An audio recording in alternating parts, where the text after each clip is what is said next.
The wind was howling like a banshee when I realized my own children had thrown me away like yesterday's newspaper. There I was, 73 years old, clutching my worn leather purse and watching the rain slash sideways across the empty bus station windows. Hurricane Delilah was bearing down on our little coastal town of Millbrook, and everyone with any sense had already evacuated. Everyone except me, apparently, because my family had forgotten I existed the moment they dropped me off with promises they never intended to keep. Before we jump back in, tell us where you're tuning in from, and if this story touches you, make sure you're subscribed, because tomorrow, I've saved something extra special for you. You might think you know where this story is going. You might think this is just another tale about ungrateful children and a forgotten mother. But let me tell you something, honey. Sometimes the biggest storms don't come from the sky. Sometimes they come from the people who are supposed to love you most. And sometimes, just sometimes, those storms reveal truths that change everything. What happened to me in that bus station over the next 5 days didn't just shake our little town to its foundation. It shook my entire family tree so hard that everything rotten fell right out of it. And when the dust settled, well, let's just say some people learned that karma doesn't just knock on your door. Sometimes she kicks it clean off its hinges. My name is Cheryl Patterson, and I never thought I'd be the kind of woman who'd find herself abandoned at a bus station during a hurricane. But life has a funny way of surprising you when you least expect it. 73 years of living had taught me many things, but apparently not enough to see through my own children's lies. The morning started like any other Tuesday in September. I was living in my modest little apartment on Maple Street, the one I'd called home for the past 15 years since Harold passed. The walls were painted a cheerful yellow that reminded me of sunflowers, and I'd filled every surface with photographs of my family, my 3 children, 7 grandchildren, and 2 great-grandchildren who barely knew my name. Those pictures smiled back at me every morning when I made my coffee, and I'd smile back, believing that all those faces represented people who loved me. How naive I was. The call came from my eldest, Michael, around 8 in the morning. His voice carried that tone he'd perfected over the years, the one that made him sound concerned while keeping enough distance to avoid any real responsibility. "Mom, we need to talk," he said, and I could hear his wife Diane's voice in the background, sharp and impatient as always. "This hurricane is going to be bad. Category 4, maybe 5. You can't stay in that apartment." I set down my coffee cup, the same blue ceramic one Harold had bought me for our 20th anniversary. "I'll be fine, sweetheart. This building has weathered plenty of storms." "Mom, no. We've all talked about it. Rebecca, David, and me. We're worried sick. You need to evacuate." My heart warmed at the thought that my children had been discussing my welfare. Rebecca lived 3 hours inland with her banker husband, safe from any hurricane's reach. David had moved to Atlanta years ago, climbing the corporate ladder at some insurance company. And Michael, my firstborn, lived right here in Millbrook in a beautiful colonial house on the hill, the one I'd helped him buy when he was struggling with his mortgage payments. "Well, I suppose I could come stay with you and Diane until it passes," I suggested, already mentally packing my overnight bag. The pause on the other end of the line lasted just a beat too long. "Mom, that's not. We're evacuating too. The whole Hill District is being cleared out, but we've got it all figured out. There's a bus leaving from the downtown station at noon going to the shelter in Riverside. We'll come pick you up afterward, once the storm passes." Something cold settled in my chest, but I pushed it away. My children were practical people, always had been. They'd learned it from their father, who approached every problem with logic and planning. Of course, they'd think of the most efficient solution. A shelter? "Michael, I've never stayed in a shelter in my life." "Mom, it's just for a few days, maybe a week at most.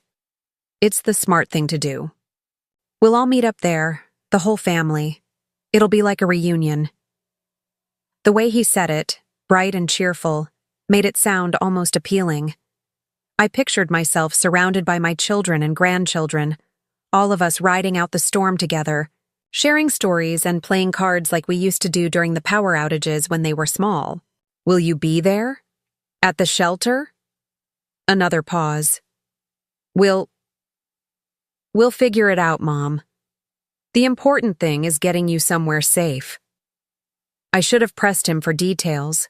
I should have asked more questions. But at 73, I'd gotten into the habit of trusting my children's judgment, especially when they all seemed to agree on something. They were successful adults with good jobs and nice houses. Surely they knew what was best. Michael arrived at 11:30 with his youngest son, Tyler, who was 16 and spending more time looking at his phone than helping his grandmother, with her suitcase. I'd packed carefully, my medications, enough clothes for a week, some photographs, and my jewelry box.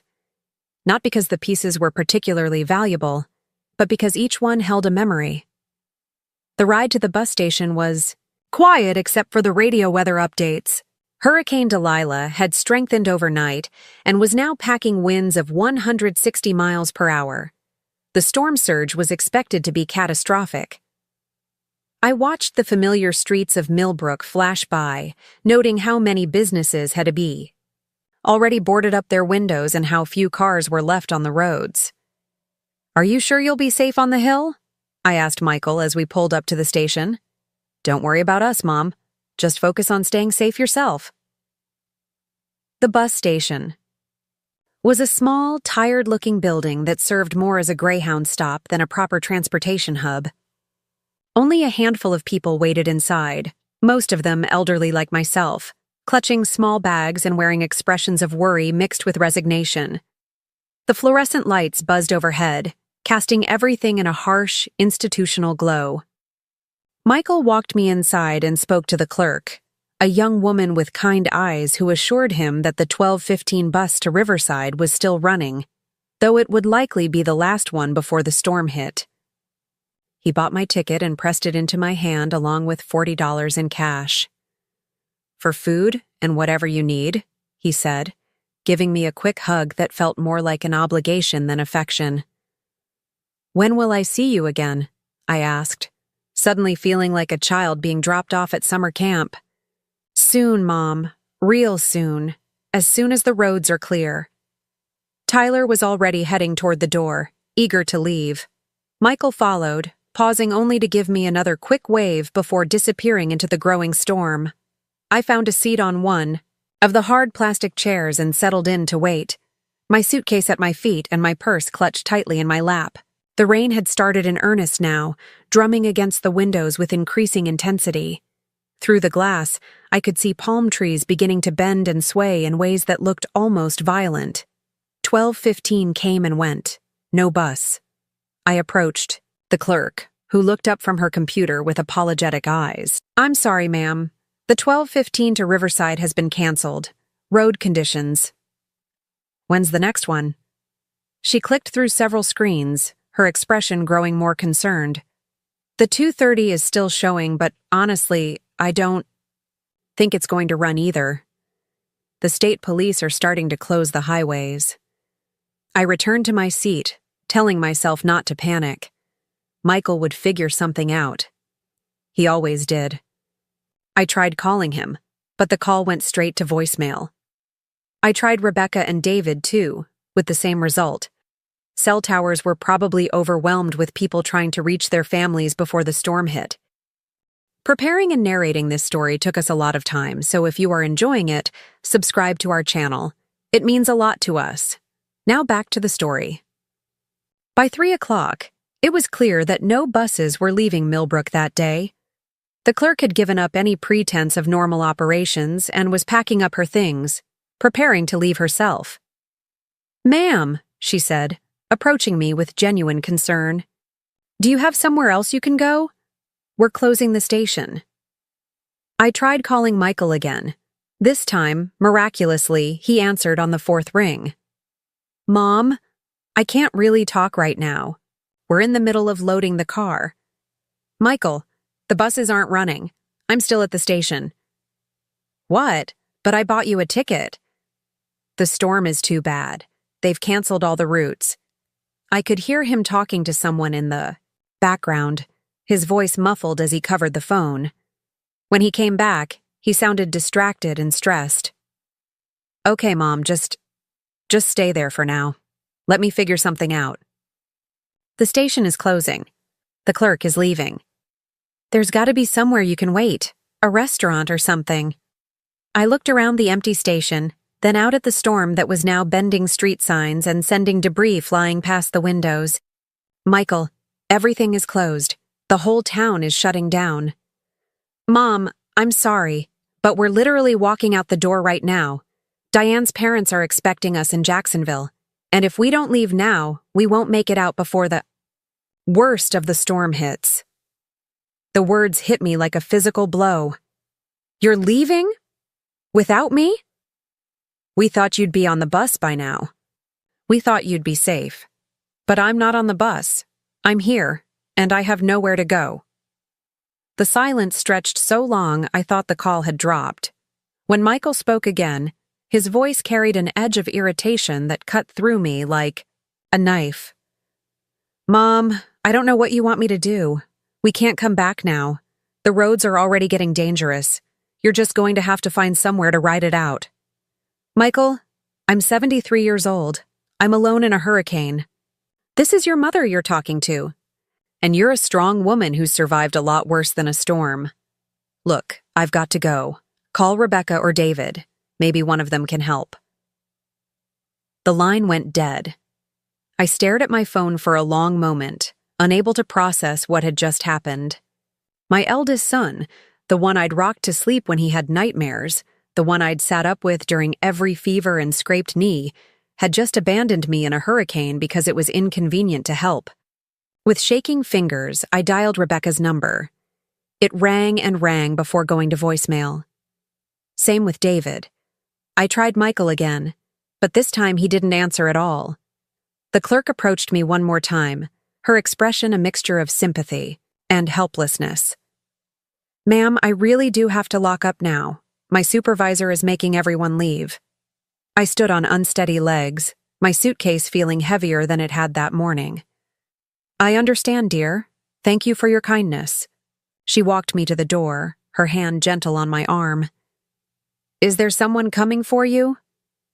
I looked out at the storm, at the empty streets and the debris already flying through the air, and realized that the answer was no. There was no one coming for me. The people who were supposed to love me most had decided I wasn't worth the inconvenience.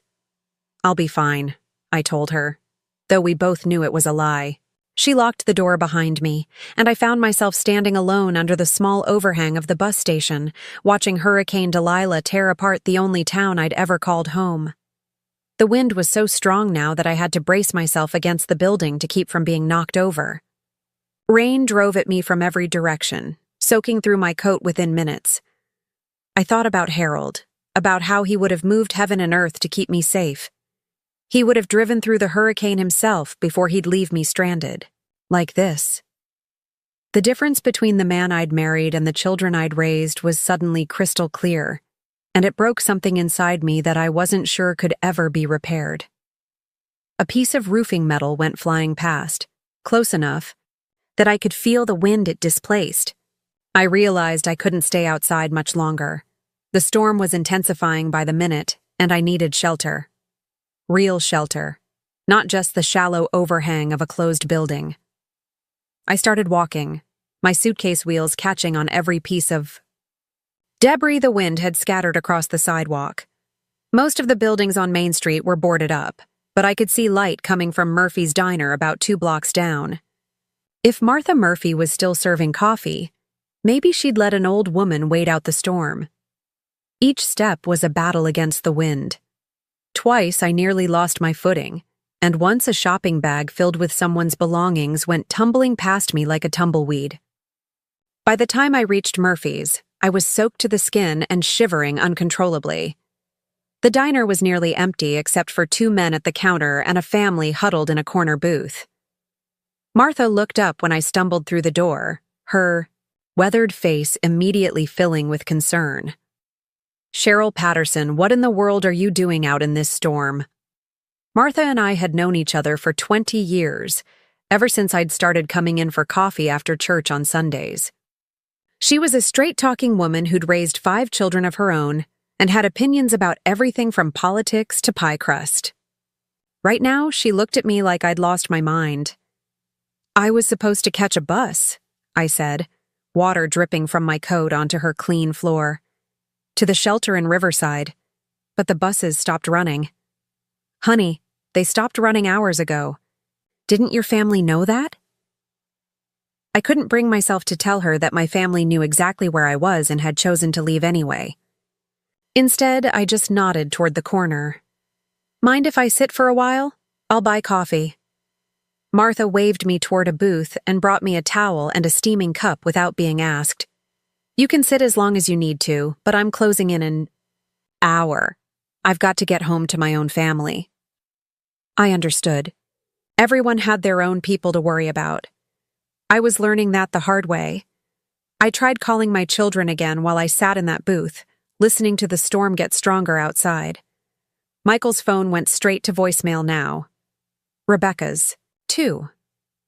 David's number rang, but when someone finally answered, it was his wife, Patricia. Oh, Cheryl, David's not available right now. We're dealing with some flooding in the basement. Patricia, I need help. I'm stuck in Millbrook during the hurricane. The buses aren't running, and I don't have anywhere to go. That's terrible, sweetie, but we're 3 states away. There's nothing we can do from here. Can you try to reach Michael or Rebecca? Nobody's answering their phones. I'm sure they're just busy with their own evacuations. You know how these things go. No, I was learning how these things went. I was learning that when push came to shove, I was on my own. Patricia, I'm 73 years old, and I'm alone in a hurricane. I'm sure you'll figure something out, Cheryl. You always do. Look, I really have to go deal with this water situation. She hung up, and I sat there staring at my phone, wondering when I'd become such an inconvenience to the people I'd spent my whole life putting first. When had their problems become more important than my safety? When had I become someone they could just leave behind? Martha came by to refill my coffee, and I could see the worry in her eyes. Cheryl, honey, do you have somewhere to go when I close up? I wanted to lie, to preserve what little dignity I had left, but the truth was too heavy to carry alone anymore. No, I whispered. I don't. She sat down across from me, her expression serious. What about your kids? Michael lives right here in town. They evacuated without me. The words hung in the air between us, heavy with implications that neither of us wanted to examine too closely. Martha's face went through a series of expressions: surprise, confusion, and finally, anger. They what? Left for Jacksonville. Didn't want to be inconvenienced by having to change their plans. Martha's eyes blazed with the righteous fury that only a mother could muster. That's the most shameful thing I've ever heard in my life. What kind of children leave their mother? In a hurricane? I didn't have an answer for that because I was still trying to figure it out myself.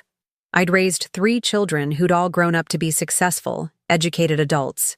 I'd taught them right from wrong, love from selfishness, loyalty from convenience.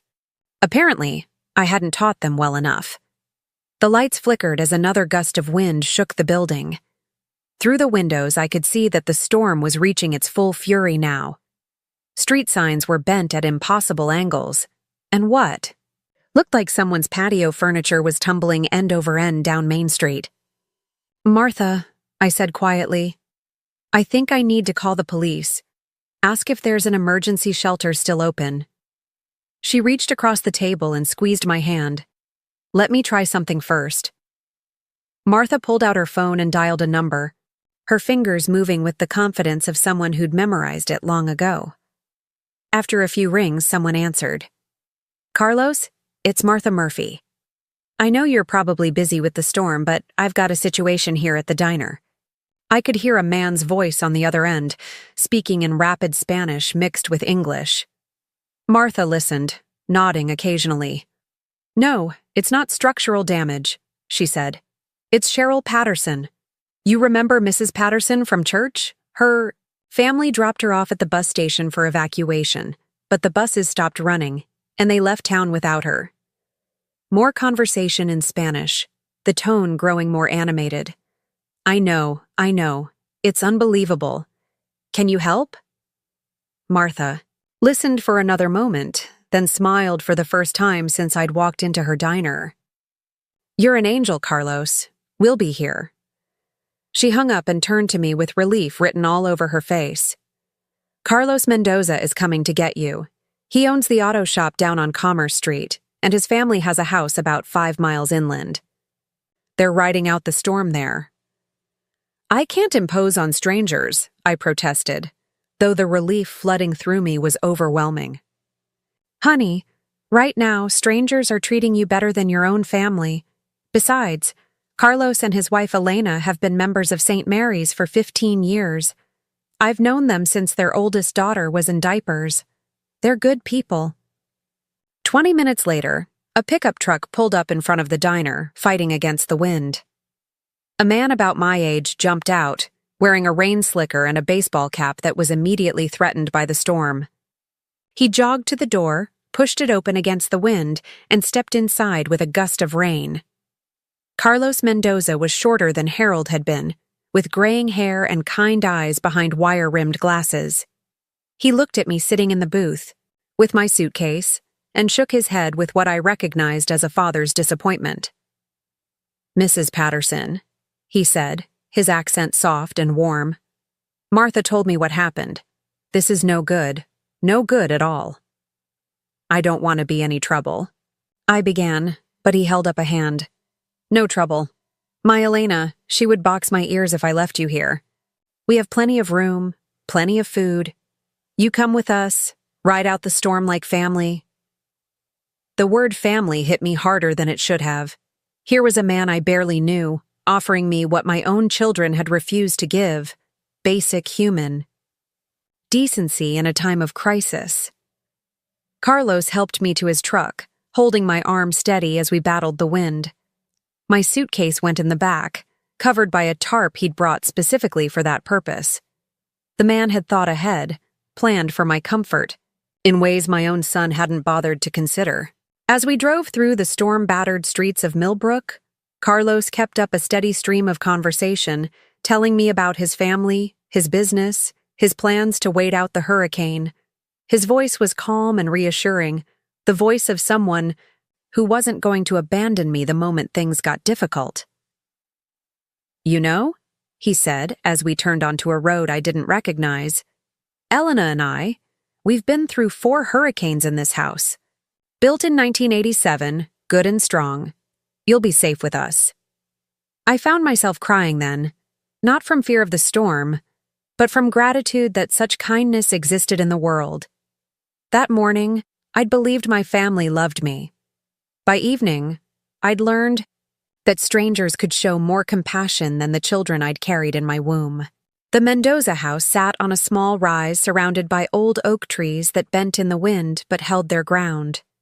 Warm light glowed from every window, and I could see figures moving inside, a family preparing to weather the storm together. Carlos helped me up the front steps and through the door, where I was immediately enveloped in the warmth of a home filled with love. Elena Mendoza, a woman about my age with silver-streaked hair and laugh lines around her eyes, rushed forward to embrace me like I was her own mother. Ay, pobrecita, she murmured, holding me tight. Don't you worry about anything now. You're safe. Their 3 adult children were there with their own families, sons and daughters and grandchildren who'd all come to ride out Hurricane Delilah together.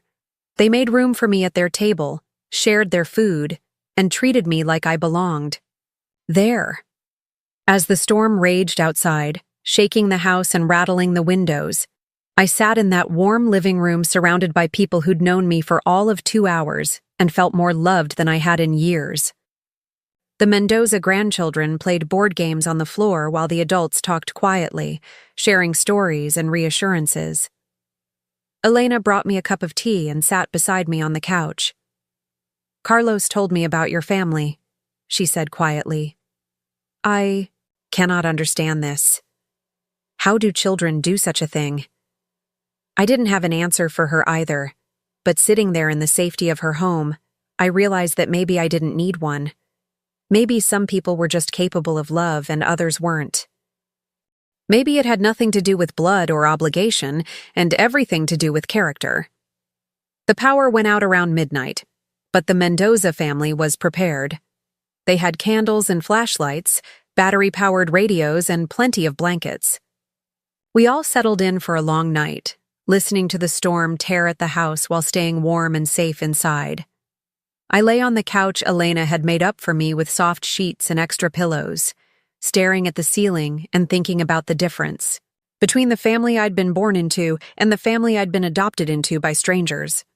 The blood relatives who'd thrown me away versus the people who'd taken me in without question. Somewhere out there in the storm, Hurricane Delilah was reshaping the landscape of our town. But inside the Mendoza house, another kind of storm was reshaping my understanding of what family really meant. And I had a feeling that when the winds died down and the sun came up, nothing would ever look the same again. The last thing I remembered before falling asleep was the sound of Carlos and Elena's voices in the kitchen, speaking quietly in Spanish. I caught enough words to understand they were talking about me, about how wrong it was for a mother to be abandoned by her children. Their anger on my behalf was like a warm blanket, protecting me from the cold truth of my situation. Tomorrow would bring new revelations, new understanding of just how far my family had fallen from grace. But tonight, I was safe in the house, of strangers who'd proven themselves more worthy of the name family than the people who shared my DNA. Hurricane Delilah howled outside, tearing apart everything I'd thought I knew about love and loyalty. And in the morning, when the storm moved on, it would leave behind a landscape changed forever, including the landscape of my heart. I woke to the sound of gentle voices and the smell of fresh coffee, a stark contrast to the nightmare I'd lived through the day before. For a moment, I forgot where I was, reaching instinctively for Harold's side of the bed before reality crashed back over me like a cold wave. I wasn't in my sunny yellow apartment.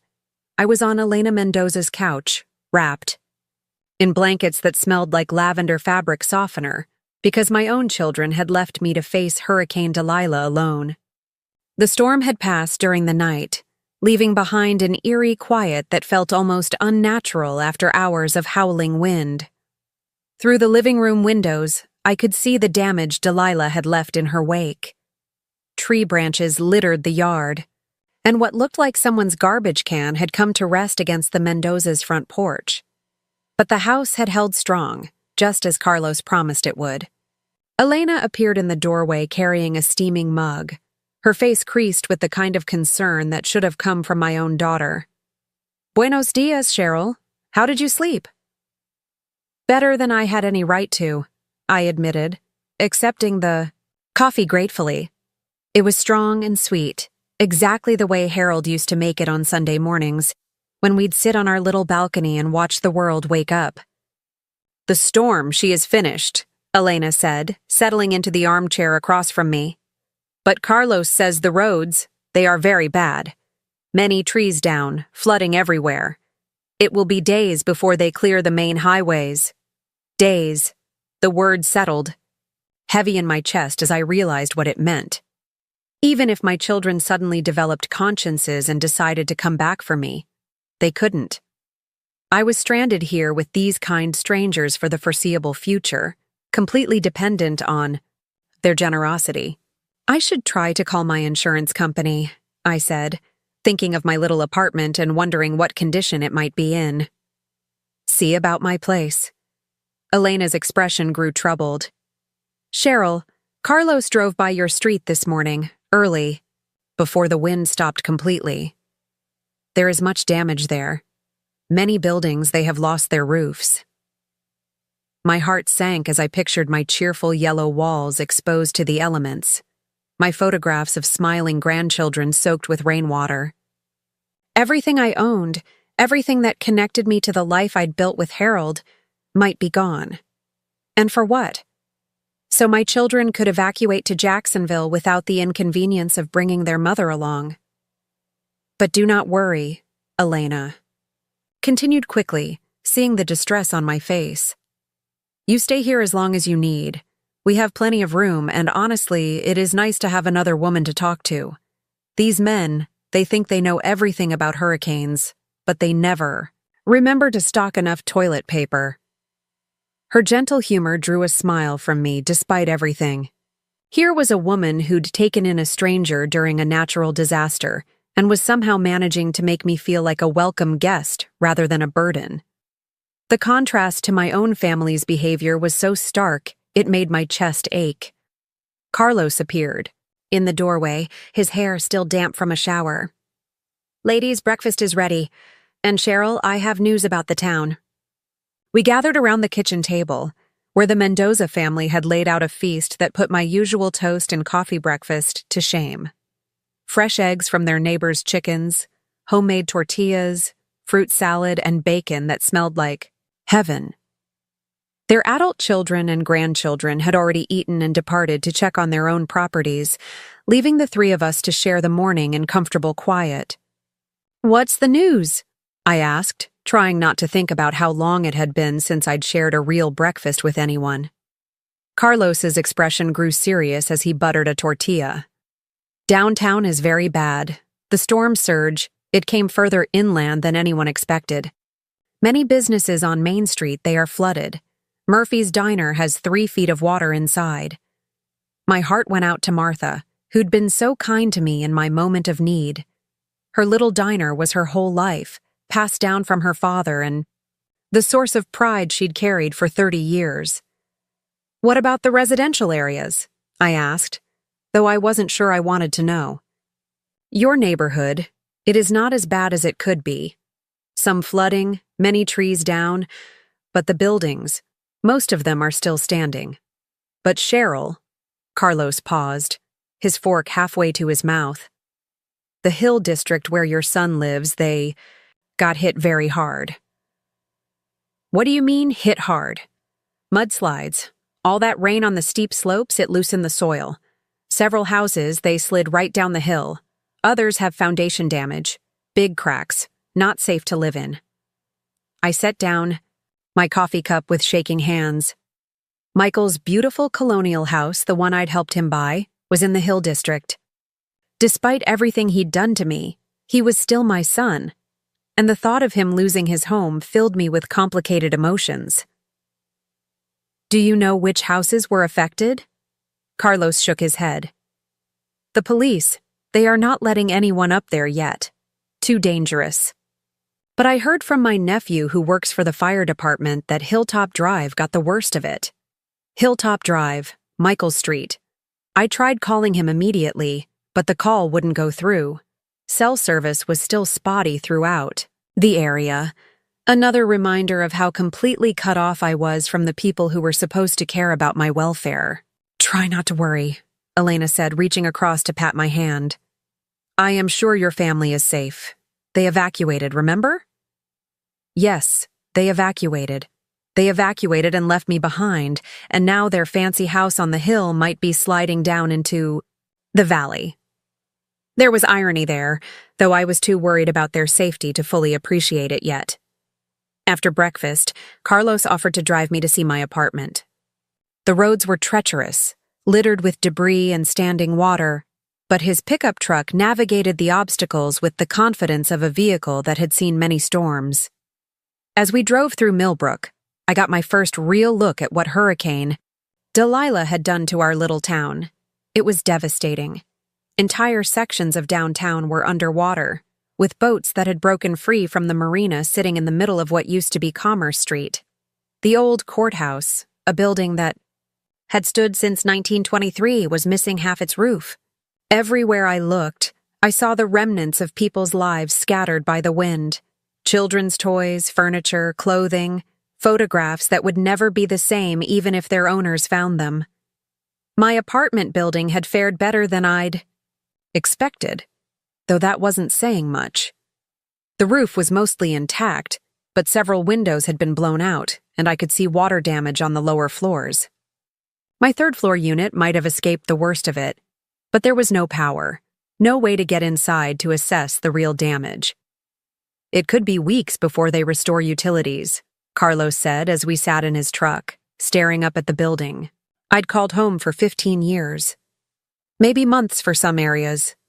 Even if my apartment was livable, I couldn't stay there without electricity, without heat, without the basic necessities that made life bearable for a woman my age. I was truly homeless now, dependent on the kindness of people who'd known me, for less than 24 hours. Carlos, I said quietly, I need to be honest with you about something. He turned to look at me, his expression patient and kind. I can pay you for letting me stay, for the food, for everything. I'm not as helpless as I might seem. His face darkened with something that looked like offense. Cheryl, you think we are taking you in for money? You think Elena cooks for you because we want to be paid? No, that's not what I meant. I don't want to be a burden. I have savings, investments. I can contribute. Carlos was quiet for a long moment, his hands resting on the steering wheel. When he spoke, his voice was gentle but firm. In my family, we do not charge money when someone needs help.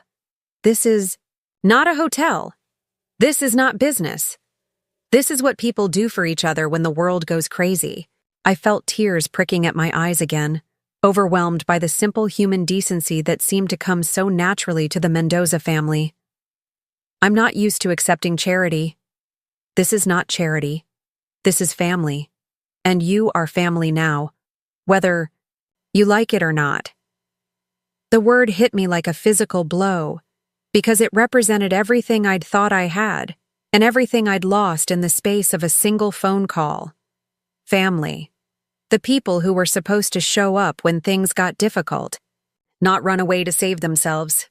We drove back to the Mendoza house in contemplative silence, past National Guard trucks and utility crews working to restore some semblance of normalcy to our battered town. The radio crackled with updates about the ongoing recovery effort, casualty, reports that thankfully remained low, and the massive economic impact the hurricane would have on our region. That last part caught my attention in a way it might not have before my abandonment. Economic impact, business losses, insurance claims, property damage.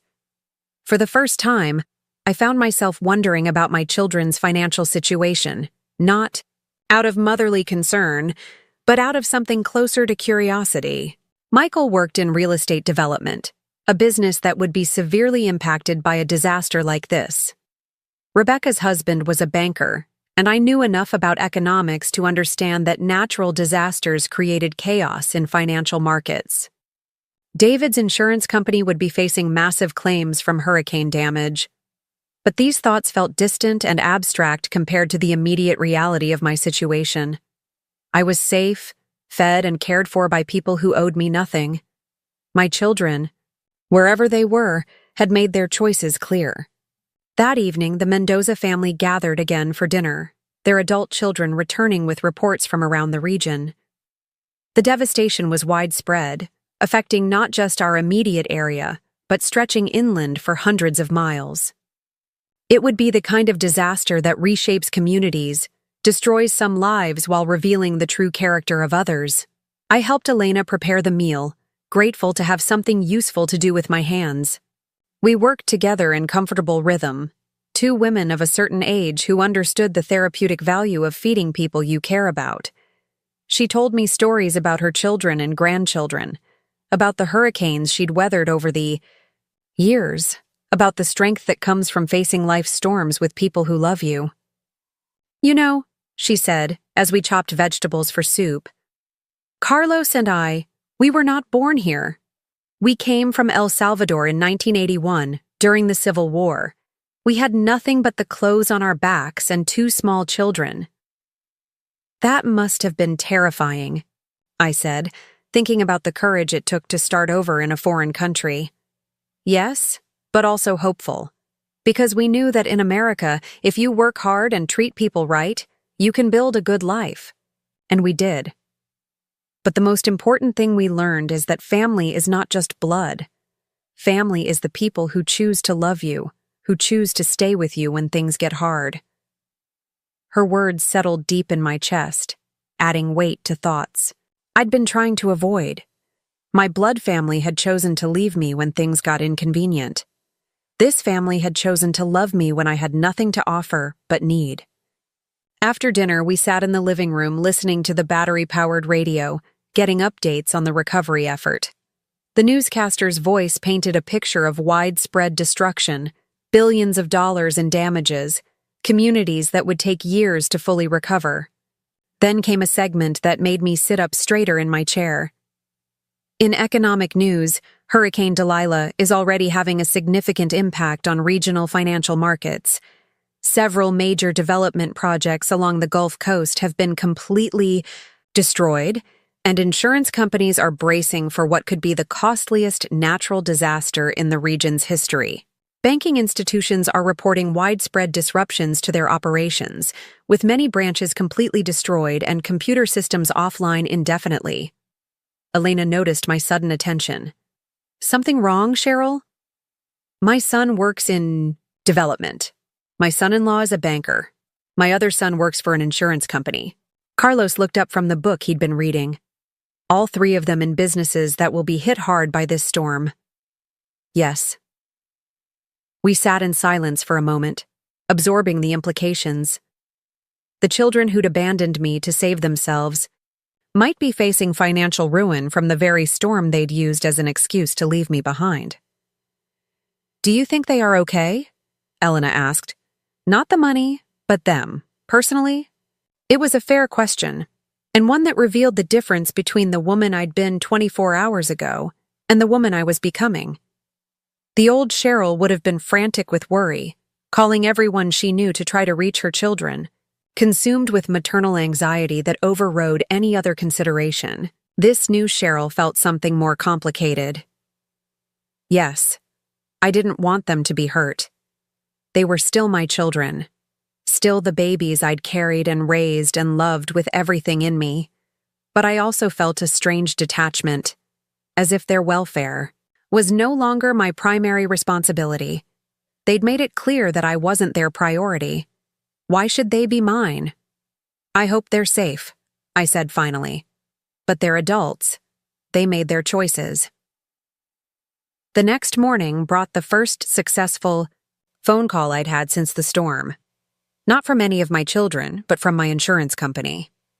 A cheerful representative named Jennifer explained that an adjuster would be out to assess my apartment sometime in the next 2 weeks, assuming they could get access to the building by then. "In the meantime, Mrs. Patterson, I hope you have somewhere safe to stay. Do you have family in the area?" The question hung in the air like a challenge. Did I have family in the area? My children lived here, but they'd made it clear I wasn't their problem. The Mendoza family had taken me in, but we shared no blood, no legal obligation, no history beyond a single act of kindness. "Yes," I heard myself say. "I'm staying with family." Because that's what they were, I realized. That's what they'd chosen to be, and what I was choosing to accept. Family by choice rather than chance, bound together by love rather than biology. After I hung up, Elena announced that she was going into town to check on some elderly neighbors, members of their church who lived alone and might need help. "You want to come?" she asked. "It might be good to get out, see how everyone is doing." I agreed, grateful for something constructive to do. We loaded Elena's car with supplies, canned goods, water, flashlights, batteries, and set out to check on people who might have been forgotten in the chaos of recovery. Our first stop was Mrs. Rodriguez, an 80-year-old widow whose small house sat near the river. The flooding had reached her front porch, but the structure was sound. We found her sweeping mud from her living room,